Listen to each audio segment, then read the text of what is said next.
evening and welcome to the March 3rd, 2021 meeting of the Animal Control Advisory Board.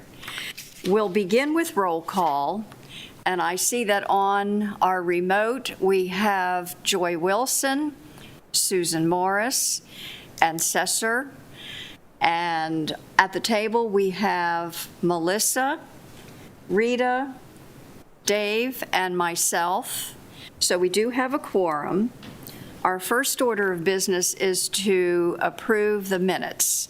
You've had an opportunity to review the minutes, so I'll need a motion.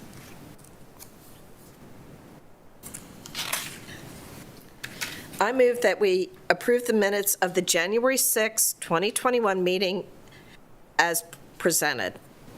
I'll second. Okay, it's been moved and seconded. Dr. Langford is the second. All those in favor, please say aye. Aye. Aye. Aye. Aye. Okay, Aye. all right. Unanimous, thank you. And we're going to make a slight change in our agenda. We're, due to scheduling, we're going to ask Mr. Walker to come up with his associates to do the shelter update.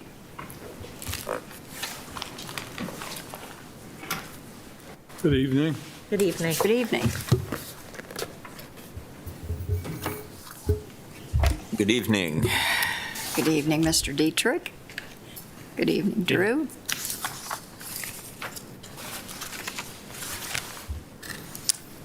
You go ahead. Oh, okay. Well, we've had actually a pretty productive 3 months, and January, yeah. And I'm going to turn it over to Drew Kelly for the details, but had some good news on our permit from MDE, the schedule and so forth, and pretty happy. Had good interactions with the contractor, reviewed, walked through the plans with them. They're coming along very nicely, and I guess I'll just turn it over to Mr. Kelly for the details. Thank you, John. February was really busy for us here at DPW. We received on the 10th of February the 95% drawing submission from the contractor, which we turned around with comments and revision requests for what will end up being our final building permit submission later this month. And then later in the month, we both submitted and then ended up actually getting approval for the Tier 2 review analysis from MDE. That timeline was a little bit faster than we were projecting, anticipating from the experience at the airport. But one of their requirements is that we put some additional county property into forest conservation. And the way that we're doing that involves the recording of a plat that is adjacent to the animal shelter parcel. So there still is a little bit of lag time. We're not quite ready to rock and roll out the door, but probably within the next 30 to 45 days, we will be requesting that the contractor mobilize and get started on site with the construction. That sounds wonderful, and thank you for sending the letter of commitment. That was very helpful for us, too. Yeah, I actually, it didn't make it out with that package, but I have additional copies if anybody wanted just the approval from MDE. I brought a couple copies to pass around. If anybody wanted, it basically says go ahead. Okay. But if anybody would like it, I'd be happy to share that. I can pass it around in just a second here.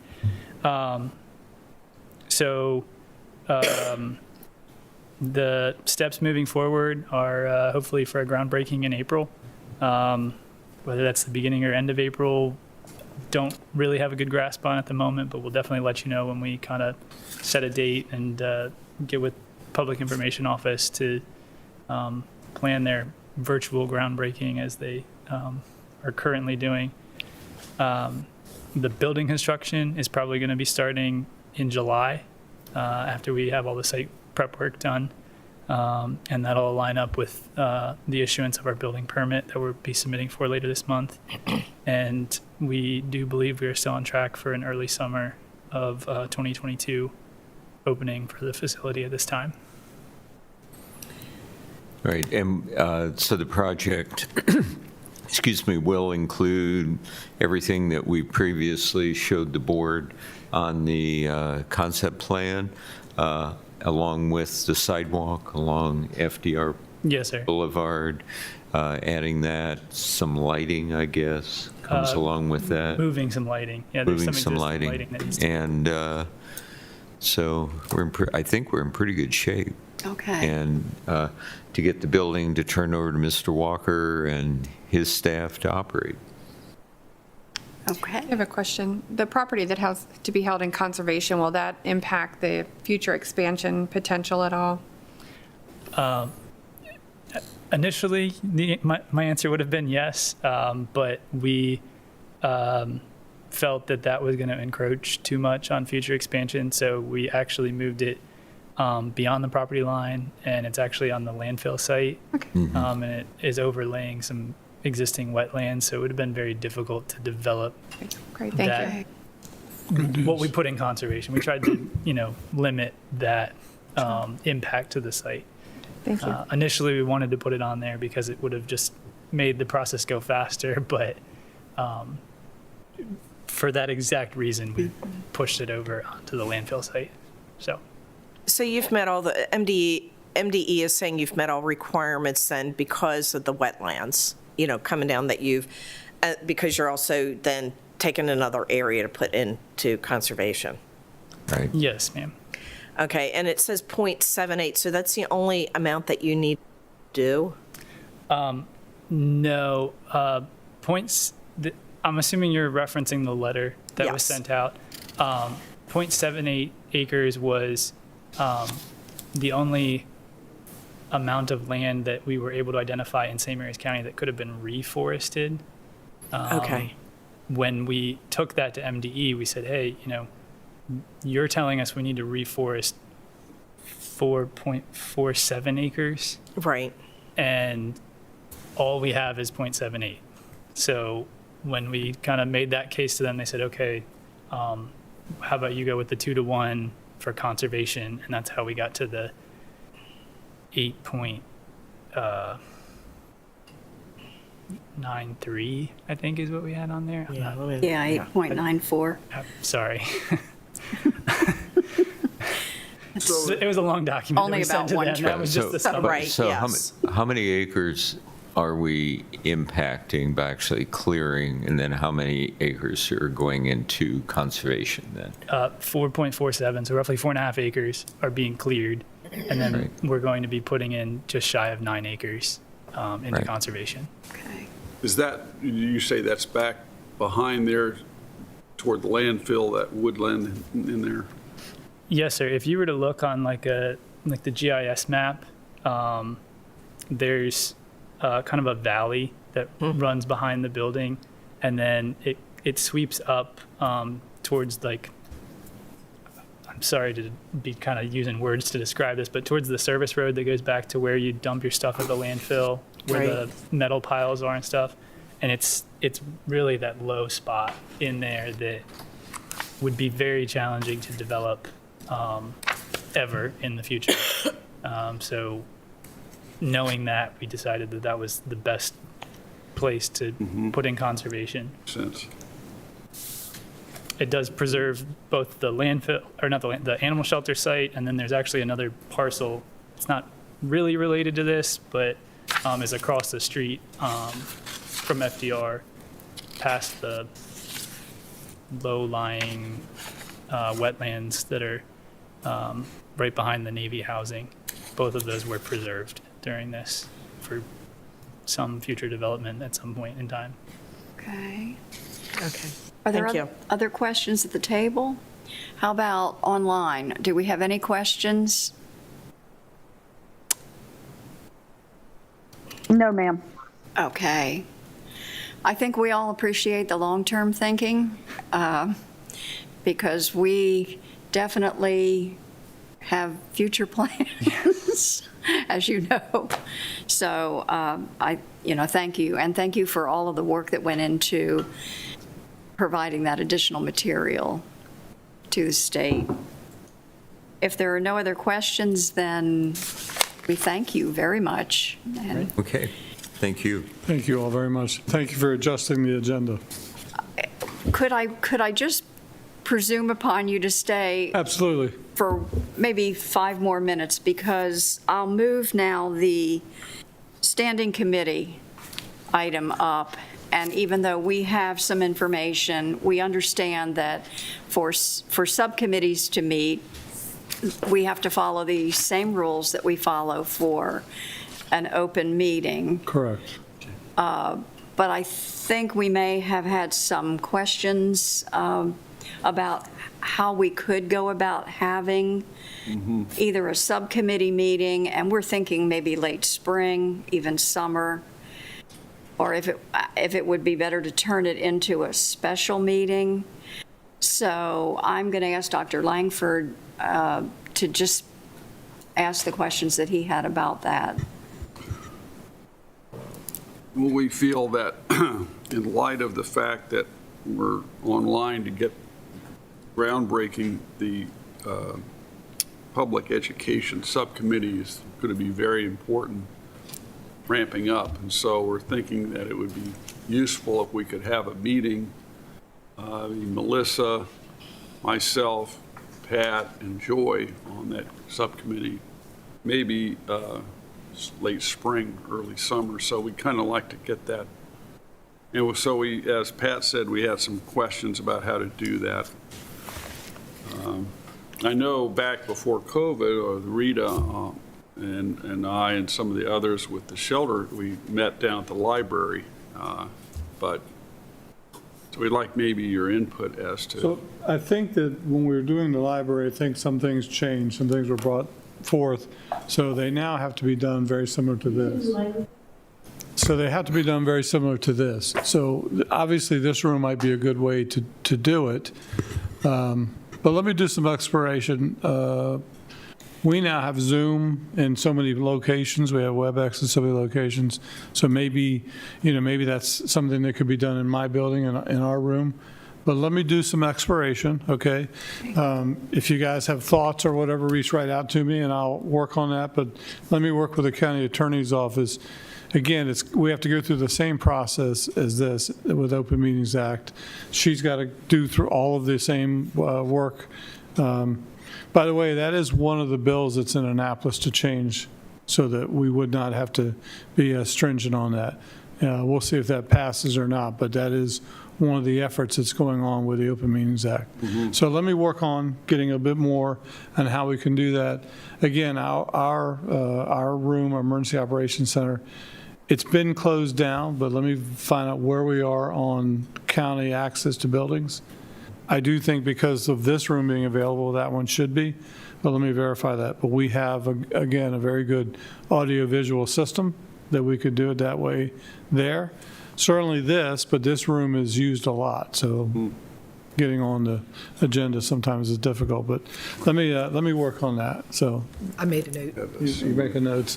Okay. You want Right. to tend to? Right, because I was thinking Yeah, that if you you would just- still have to advertise, like, what, Yeah. okay, and then those people would be given a number, like, to Yep. call in, or would it be that they could watch it, or we wouldn't be? They can't get into discussions yet, but they can watch.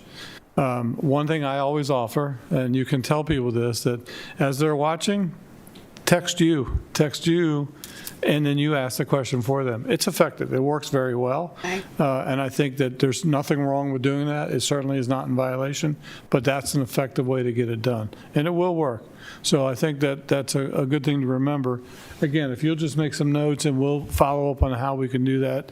I think there's some other rooms that we could do this, but we need to make sure. Plus, there's technology to record as you're doing Zoom. So let me see how we can get it done, okay? Great, So- yeah. I know you need to get it done. I know you need to get working on it, and I would agree with that. And I think we're going to get closer. As we get to next January, we're going to get on a real fast track. So we'll see Right. how it goes. So, We appreciate that, and that is one of the subcommittees that really now needs to move. So thank you. yeah, which one is, what are you working on, the subcommittee? Public education to kind of That's a big bring one. some of the animal rescue groups, start to get them kind of collaborating with us so that by the time it opens, everybody's sort of working together. And so some of our members have some contacts with them, but it takes time to get those relationships. So when you say contacts, what context do you think about? Individuals in the different rescue organizations, and just start reaching out to them a little bit more formally. Well, I might have some thoughts for you too, positive thoughts that might help you. So Okay. it really might, because not only, you're talking about public education, but you really need to begin to put out, almost public safety announcements, media announcements on that. So I might be able to help you with some ideas on that and some resources. So again, public education is critical anyway to everything we do. But, going and taking the step of opening a shelter, people need to know what's going to be available, what they can, what they can't do. Can And do. so, but let me think about some ideas on that. So I got some other ideas that might help you. So, Okay, well, thankfully, Dr. Langford has agreed to chair that committee. Good. And Joy and Melissa have agreed to participate, and we appreciate that. I might reach out to you directly and I'll give you some thoughts and see what you think, and then we can go forward if you want to. So, Rita will continue to chair the Animal Shelter Subcommittee. good. That changes focus now, Right. once we get the construction started. So our budget request is in. It's for the shelter manager to start in January. Remember, it's a request at this time until the commissioners approve or deny. We have 13 approved, I think it was, and we have what we consider 12 and a half employees. These are what were in the study that was done. Again, as we know, the only one that's not in there that was identified was the veterinarian, and then the only other one we've held on for now is we didn't put in the one that is a transport person, because the animal the animal control can assist us. And then again, as we move forward, we'll begin to assess very quickly the needs of that. We should know by June 1st if these are approved. So what we did on the budget is, and again, it's in the budget request, so it's up on board docs if you want to take a look. So the shelter manager, we're trying to have them start in January, and we would begin before that time frame preparing that. And then what we did is, depending on when the shelter is completed, we are figuring it on June of next year. So we figured on 1/12 of the budget, we would start paying those other employees in June. And then all of the rest year, the next budget year, would be the first full year of shelter employees. And again, there may be more once we get up and running. I suspect we will, but this gives us a good start to go into that. So, and that's something you need to be working on, giving us input on what you think. So, And that kind of leads me to, we originally had 4 subcommittees, and so we have chairs, one continuing, a new chair for 2 of them. One of the subcommittees is ordinances, and I'm just going to suggest that we hold off on that one, possibly even until we get the shelter manager. that's a good idea. I really think that's a great idea. I think that person has to be Agreed. involved in that. And hopefully has experience in it. Yes, yes. So I think that's a great idea. And then the bylaws subcommittee, I think we would be able to handle that as an entire board. We haven't had really too many changes. We know that in the spring, we're going to put forward an updated resolution on number of members. So that would go, but that is something that should be handled by the entire board. We can handle that. Okay, good. So I just wanted to also mention that part of what we've tried to do is to consider that we have 2 vacancies right now, And we know that it is a spring function for Diane Gleisner to put forward names of members for any vacancies on any of the commissioners' boards and commissions. So we feel like we need to get those vacancies filled to have enough members to, be able to conduct some of the subcommittee work. And we also understand that any interested people can apply online at this time, starting with the county's main website. That would be stmarysmd.com. and it will lead you to the application procedure.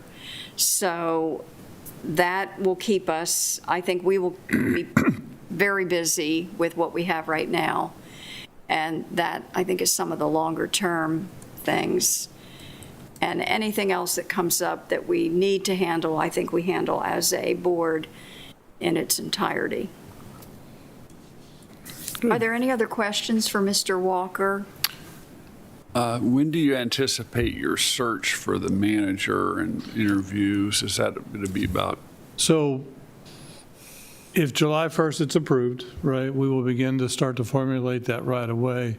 I could anticipate maybe September starting to actually do the search. We can't begin to really do the interviews and whatnot. We could do maybe some, but we can't really begin to employment for that person until, of course, January 1st, if that's what's approved. So I think we'll begin right after that. So, and certainly the board member, one of you needs to be involved in that, and we'll see how that goes. And what I'll do is I'll kind of give you some ideas as we get closer on what search process there is, and it's going to be pretty intensive on how we do it. It's going to be very selective, going to be very focused on what we want, and they're going to have to demonstrate some things that they can do. And I've shared a little bit with the chairman on some of the things, but again, it can't be some quick process. It's got to be somebody that really meets our needs, and they're going to have to demonstrate that. So That's good. we're going to take our time, and we're going to make sure we do it right, and let's get the right person the first time. So I think that's crucial, a strong leader, absolutely, it is going to be. So. because of It the is. public interaction, among other things. And they got a big job because they're going to be writing policies, they're going to be building. So we have to have that right person. So let's do it together. Okay, we're happy to help with that. All right. So we- Right, thank you, Mr. Walker. All right, I need to step out, so you Okay. all have a good Yeah. night. Thank you. Our next item is the annual report, and we are scheduled to approve that tonight. You've had a copy of the annual report. Thank you for board members who submitted input and found a few things there that needed to be corrected, but also some substantive work. The only thing that we needed to change came after the report had already gone out. It's very tiny, and Marianne has already taken care of it. And it is, the cover has the correct year. It is the 2020 annual report.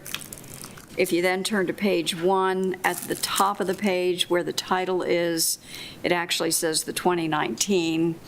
And Marianne has now changed that on the official record to 2020.